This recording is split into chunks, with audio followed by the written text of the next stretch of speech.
아파트에서 가장 가까운 상가역 4번 출구로 지금 나와봤는데요. 지하철역 출구에서 아파트까지 얼마나 걸리는지 제가 한번 걸어볼게요.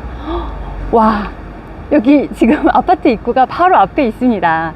지금 경매로 나온 집이 지금 보이고 있는 이 동이에요. 그러니까 지하철역하고 뭐 집하고도 굉장히 가깝죠. 이렇게 지하철역과 아파트가 딱 붙어 있어요. 이게 바로 초역세권도 아니고요, 초역세권이라고 할 수 있지 않을까요? 초역세권으로 교통도 굉장히 좋은데 학교도 주변에 가까이에 초중고가 다 있고요. 그리고 일단 가장 좋은 건 금액이죠. 지금 매매가 가능한 금액이 5억대인데 경매로 최저가가 진행이 되는 게 무려 2억이 떨어진 3억대로 진행이 되니까 관심 가지실 만한 분들이 많으실 것 같고요. 혹시 수강생분들 중에서 경쟁하시는 분이 계시지 않을까 살짝 걱정도 되네요. 안녕하세요, 트렌드 옥션 드림쌤입니다. 이제는 아침 저녁으로 선선한 바람이 불어서 가을이 느껴집니다. 오늘은 3억 원대의 역세권 아파트를 소개해 드리려고 나왔습니다. 이 아파트의 8월 실거래가가 5억 3천만 원이었으니까요, 무려 2억이나 싸게 시작을 합니다. 이렇게 저렴한데 초역세권, 코스트코 이마트도 10분 거리, 유치원부터 초중고가 아주 가깝고 초등학교까지 건널목 대신 육교로 다닐 수 있는 33평 남향집. 권리 분석을 한마디로 말씀을 드리면 떠안을 게 하나도 없는 집입니다. 자, 여기까지 듣고 그냥 나가시면 후회하실지도 몰라요. 이전에 미납이 있었던 집이거든요. 경매지를 보면서 설명을 드려보겠습니다. 이 아파트의 최초 감정 가격은 6억 9,400만 원이었는데요. 감정평가가 22년 3월에 진행이 되면서 그 당시엔 매매 거래가 거의 없었던 시기였는데 감정평가 금액이 상당히 높게 잡혔습니다. 그러다 보니까 첫 번째는 당연히 유찰이 됐고요. 두 번째 70% 금액인 4억 8,580만 원으로 진행이 됐는데 이때도 유찰이 됐네요. 유찰이 될 때마다 이렇게 30%씩 저감이 되는 곳은 두 번이 유찰이 되고 나면 반값이 되는데요. 왜 그런지 설명을 드려볼게요. 70%에 70%니까 77에 49죠. 절반도 안 되는 49%가 되는 것입니다. 지난 7월 3차 매각일에 49% 금액인 3억 4천만 원대에 진행이 됐었고요. 그때 무려 47명이나 입찰을 해서 낙찰이 됐습니다. 그런데 낙찰받은 분이 잔금을 안 내셨어요. 잔금이 미납이 되다 보니까 다시 경매에 등장을 했습니다. 여러분은 미납이 있으면 어떤 생각이 드시나요? 위험할 것 같죠? 2억이나 싸니까 이 집에 관심은 가는데 미납이 있는 부분은 조금 걱정이 되실 거예요. 이 미납을 어떻게 해석을 해야 되는지는 뒤에서 설명을 드리도록 하겠습니다. 아파트로 한번 들어가 보겠습니다. 여기 401동이고요. 저쪽에 어린이집이 보이네요. 같은 동에 1층에 어린이집이 있어요. 그리고 여기는 20년이 조금 넘은 아파트인데 이렇게 공동 현관에 비밀번호는 없고 이렇게 오픈이 되어 있는 곳이네요. 우편물이 여기 1101호 안에 우편물이 조금 쌓여 있어요. 여기는 지금 안 보이지만 조금 쌓여 있어서 수거를 안 해가신 것 같기도 하고 아니면은 지금 뭐 집이 비어 있을 수도 있으니까 한번 올라가서 보도록 하겠습니다. 여기는 여기 공동 여기 전실 부분이 굉장히 넓은데요. 엘리베이터 앞에 있는 공용 공간이 상당히 넓게 되어 있어서 집하고 집 사이가 꽤 거리가 있고요. 근데 모양이 조금 특이해요. 보통 직사각형 모양인데 여기는 약간 오각형 같은 모양으로 되어 있네요. 그래도 좀 넓게 빠져 있고요. 한번 올라가 보겠습니다.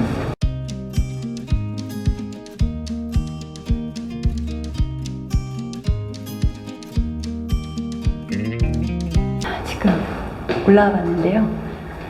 바깥을 한번 볼까요? 이렇게 동하고 동 사이가 굉장히 넓게 되어 있는 아파트고요.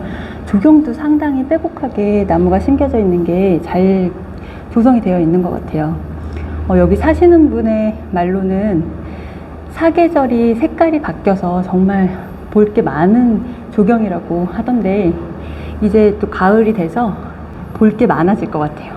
단지 안에 어린이집도 있고요. 가까운 주변에 또 유치원, 초중고가 모두 있어서 아이들이 대학교 갈 때까지 쭉 살아도 될 만한 곳입니다. 대형마트나 병원, 약국 같은 시설도 잘 갖춰져 있고 특히 주변에 유흥시설이 거의 없어서 조용한 주거지역입니다. 동하고 동 사이의 간격도 상당히 넓고요. 조경도 참 잘 꾸며져 있는데요. 740여 세대 전체가 모두 33평형으로 이루어진 8개 동의 아파트로 구성이 되어 있습니다. 이 아파트 바로 앞에는 상갈역이라고 하는 지하철역이 있는데요. 수인 분당선이 지나갑니다. 이 수인 분당선은 수원과 인천을 갈 수가 있고요. 그리고 위쪽으로는 서울까지 연결이 됩니다. 서울의 선릉역과 왕십리 그리고 청량리까지 연결이 돼서 서울과 수도권을 아우르는 지하철 노선이죠. 지하철역이 아파트에서 정말 가까운데요. 얼마나 가까운지 제가 한번 올라가면서 보여드리도록 할게요.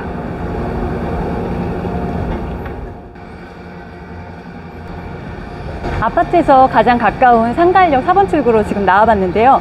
지하철역 출구에서 아파트까지 얼마나 걸리는지 제가 한번 걸어볼게요. 와, 여기 지금 아파트 입구가 바로 앞에 있습니다. 지금 경매로 나온 집이 지금 보이고 있는 이 동이에요. 그러니까 지하철역하고 뭐 집하고도 굉장히 가깝죠. 이렇게 지하철역과 아파트가 딱 붙어 있어요. 이게 바로 초역세권도 아니고요. 초역세권이라고 할 수 있지 않을까요? 이렇게 계단 올라와서 보이는 동이 이번에 경매가 진행이 되는 아파트고요. 그리고 같은 동 1층에 어린이집이 있습니다. 지금 관리사무소 건물로 왔는데요. 미납관리비가 있는지 한번 확인을 해보겠습니다. 권리 분석을 빠르게 볼게요. 현재 이 집에는 채무자가 사는 것으로 추측이 되는데요. 채무자의 배우자가 세대주로 되어 있습니다. 보증금을 떠안을 건 없겠죠. 관리사무소에 확인을 해보니까 미납이 되어 있는 관리비도 전혀 없다고 합니다. 등기부등본상 근저당, 가압류, 그리고 경매 사건 번호가 기록된 경매 개시 결정 이렇게 3가지만 있어서 권리도 낙찰이 되면 모두 소멸이 됩니다.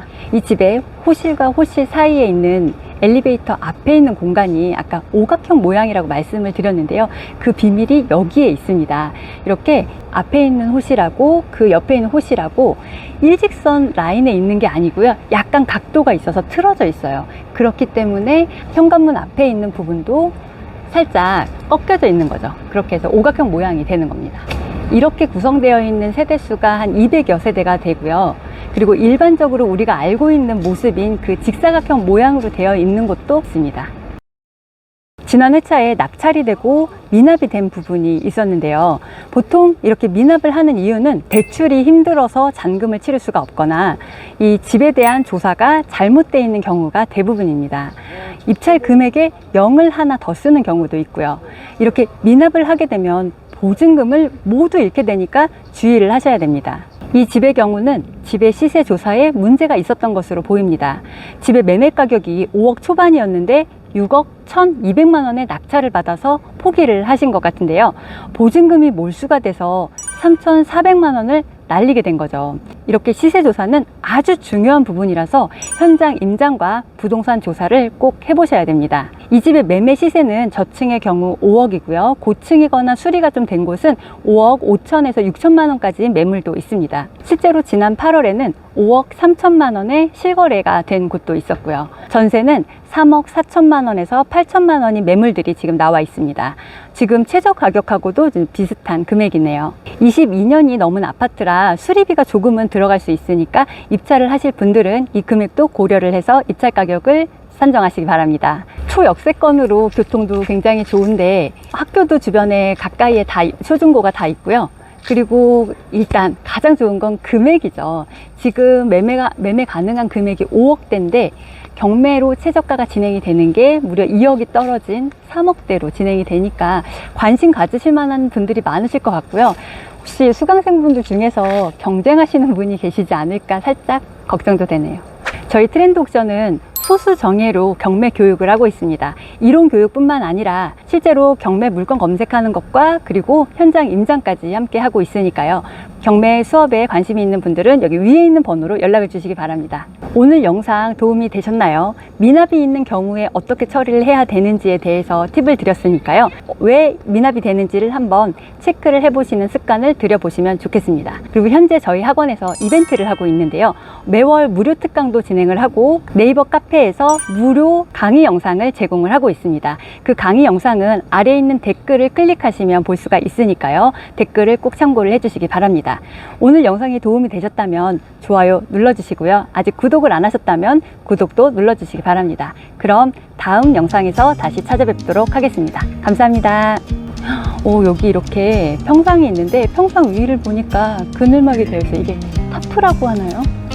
이런 시설이 있어서 좀 선선하게 바람 불 때는 여기 나와서 간식도 먹으면서 즐길 수 있을 것 같고요. 여기 옆에 보니까 예전에는 왠지 물이 나왔을 것 같은데 지금은 가동을 안 하네요. 그리고 여기에 보면은 약간 개울처럼 만들어 놨어요. 물이 없는 게 살짝 아쉽기는 한데 예쁜 조경과 함께 어우러지게 만들어 놓은 시설이네요.